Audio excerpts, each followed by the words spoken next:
Και γενικά η θυματολογία των έργων του ξέρουμε ότι έχει πάρα πολύ βία, πάρα πολύ σεξ και έχει μια αποθέση αντίθεση στην κοινωνία. Θεωρείται από τους κριτικούς ότι είναι προδοτικός και αχάριστος προς την κοινωνία. Έχουν γραφτεί αυτά τα πράγματα. Αλλά η αλήθεια είναι ότι είναι από τους λίγους που βάζει το δάχτυλο στην πληγή. Σχολιάζει πράγματα που δεν έχουν τολμήσει μέχρι εκείνο τον καιρό να κουβεντιαστούν. Ισχυρίζεται ανοιχτά ότι ο άνθρωπος έχει πλήρη συνείδηση του κακού και το κάνει από προσωπική ικανοποίηση το κακό. Δεν είναι τυχαίο το κακό. Και ταυτόχρονα το πάει λίγο παραπάνω, συνδέει το κακό με την ειδονή. Αυτό το βλέπουμε σε όλα τα βιβλία, τα περισσότερα βιβλία. Ακραία σεξουαλικότητα, πολύ ακραίες συμπεριφορές και φέρνει στο φως ένα συνείδητο, το οποίο η αλήθεια είναι ότι τρομάζει μερικές φορές. Δεν είναι και πάρα πολύ ευχάριστο όταν το διαβάζεις και συνειδητοποιείς ότι το ταυτίζεις σε μερικά κομματάκια και λες ότι Παναγία μου πάθαμε.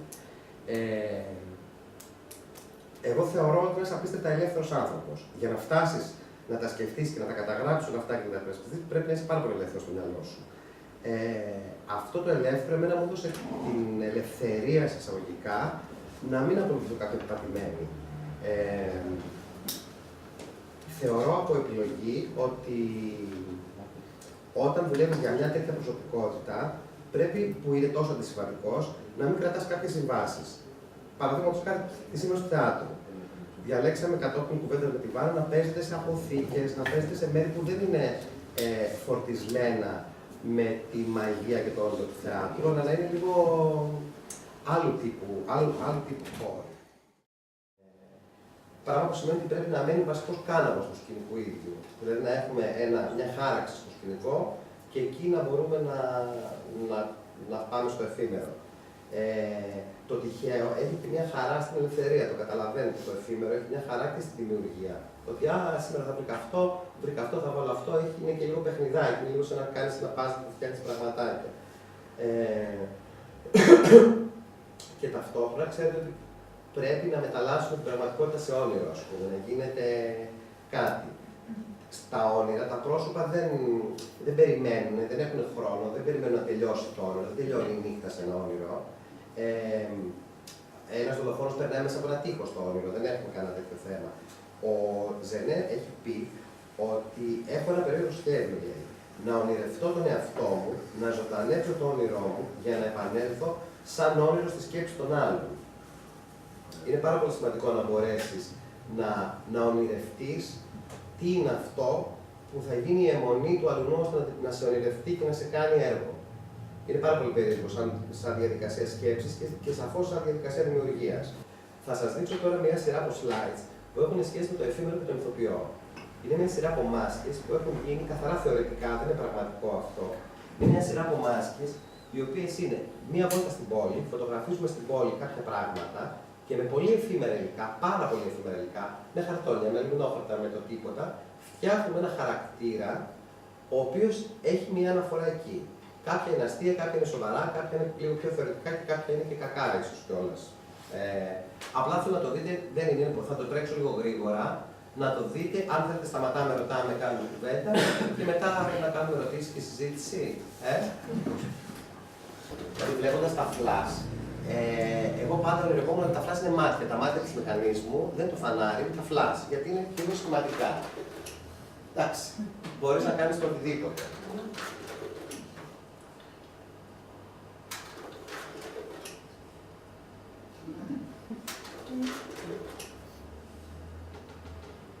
Η καμινάδα της κατάληξης.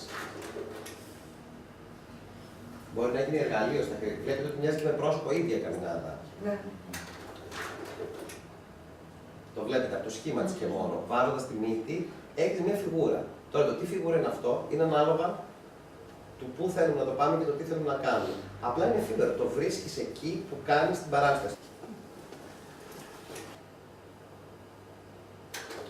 Σχεδόν γνωρίζετε το στο μοναστηράκι, ας πούμε, ότι είναι που είναι και τι είναι αυτά τα πράγματα.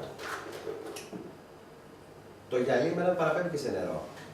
Θα πω, μπορείς να το κάνεις και σαν εικόνα κάποια στιγμή κάτι.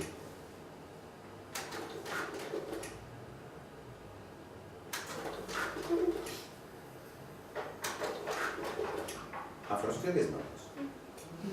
Γιατί μπορεί να έχει και γνώμη για τα πράγματα. Μπορεί να πει ότι όντως αυτό το πράγμα το πολύ βαρύ και το πολύ δωρικό, εγώ το εκτιμάω έτσι. Μπορεί να σχολιάσει πράγματα. Λεμόνια. Όλοι έχουμε λεμόνια σπίτι μας. Εμένα αυτό το Volkswagen μου κάνει λεμονίτα. Δεν μπορεί να μου κάνει κάτι άλλο. Θα μου πεις έτσι το μυαλό σου, αγοράκι μου. Δεν μας λέει τώρα. Εντάξει, το καταλαβαίνετε. Το τρένο εμένα μου κάνει τούνελ. Το τούνελ είναι ένας κόκκινος φακός, δεν κάτι παραπάνω. Αν πούμε ότι αν αυτό το κορίτσι ας πούμε μίλαγε και έλεγε μια ιστορία για ένα τρένο και κράταγε αυτό το φακό, εμείς θα καταλαβαίνουμε αυτό το πράγμα.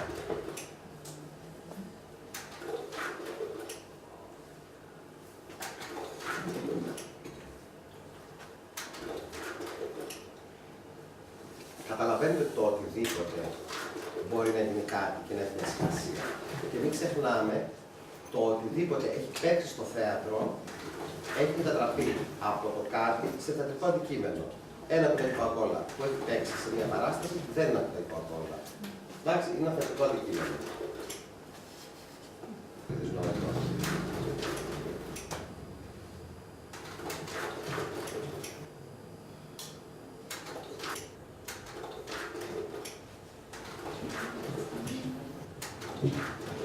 Μπορεί να το κάνεις και εμείς.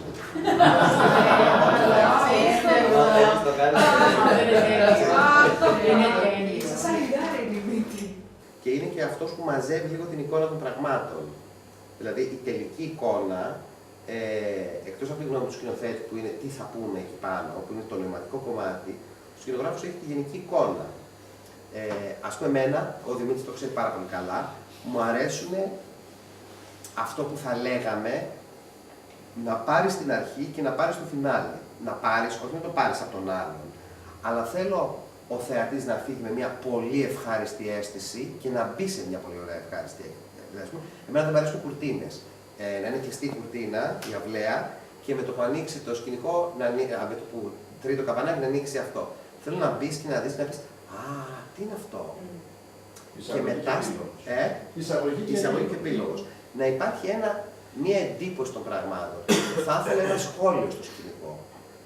Εμένα μου αρέσει στο θέατρο να μην λειτουργούμε ούτε σαν παρέες, ούτε σαν συνεργάτες. Με ενδιαφέρει να λειτουργούμε σαν συμμορίες. Και μου αρέσει λίγο η λέξη αυτή, γιατί η συμμορία πάει για ένα κοινό σκοπό, πάει για ένα κοινό πράγμα. Αυτό, ότι είμαστε εναντίον κάποιανών, εναντίον. Καταλαβαίνετε πώς το λέω τη λέξη συμμορία, δεν τη λέω επιθετικά. Τη λέω ότι είμαστε μια κλειστή ομάδα που θέλει να κάνει κάτι παραπέρα. Ξέρεις γιατί το είπα αυτό, γιατί εγώ δεν έχω μπει ποτέ στην πλευρά του σκηνογράφου. Ναι. Εγώ λέω, ας πούμε, συνήθως θέλω ένα χώρο που να είναι λίγο όνειρο, λίγο αυτό, λίγο εκείνο. Σαν σκηνοθέτης τώρα μιλάω. Και έρχεσαι εσύ με κάποιες ιδέες, συνήθως. Με κάτι χαρτιά, με κάτι πανιά, με κάτι αυτό, με κάτι εκείνο. Και αναρωτιέμαι πραγματικά πάντα από την πλευρά του σκηνοθέτη. Πώς εγώ αυτό το αφηρημένο πράγμα που έχω πει, ο άλλος έχει κάτσει και το έχει κάνει σχέδιο. Και κάτι έχει αντιληφθεί. Πώς. Όποτε κουβεντιάζω με ένα σκηνοθέτη, κρατάω μερικές λέξεις από αυτά που μου λέει. Μπορεί όλος να μου λέει 5 ώρες. Εγώ κρατάω μερικές λέξεις που νομίζω ότι αυτές οι λέξεις είναι σαν να παίρνουμε μια μεγάλη σελίδα με χαρτί, με τυπωμένη, να σβήνουμε με ένα μαρκαδόρο λέξεις, να σβήνουμε γραμμές ολόκληρες και οι 5 λέξεις που θα μείνουν να κάνουμε μια καινούργια πρόταση. Που ουσιαστικά μου οπτικοποιούν τη σκέψη του αλλού, οι λέξεις που χρησιμοποιεί. Θέλω να πω, μπορείς να μου περιγράψεις ένα χώρο λέγοντας ότι είναι ακατάστατος. Αν μου πεις μπαίνω σε ένα δωμάτιο και είναι μπουρδέλο, είναι πολύ διαφορετική εικόνα που θα κάνω εγώ από το ακατάστατος μέχρι το μπουρδέλο. Η λέξη που θα χρησιμοποιήσεις σημαίνει την ενέργεια που θέλεις εσύ για το χώρο, κατά τη γνώμη μου. Εγώ θα κρατήσω τη λέξη, το περιβάλλον. Δεν μας ενδιαφέρει γιατί δεν το ξέρουμε, δεν το έχουμε δει. Οκ, θέλουμε ένα δωμάτιο. Ένα δωμάτιο που λέμε πώς να είναι. Μια πόρτα εδώ ή μια πόρτα εκεί, ή να μην έχει πόρτες, ή να έχει ένα παράθυρο, ή να έχει κάτι. Ένα δωμάτιο είναι μια απόφαση που θα την πάρουμε από κοινού όταν φτάσουμε στο ότι θέλουμε ένα ρεαλιστικό δωμάτιο ή μη ρεαλιστικό δωμάτιο.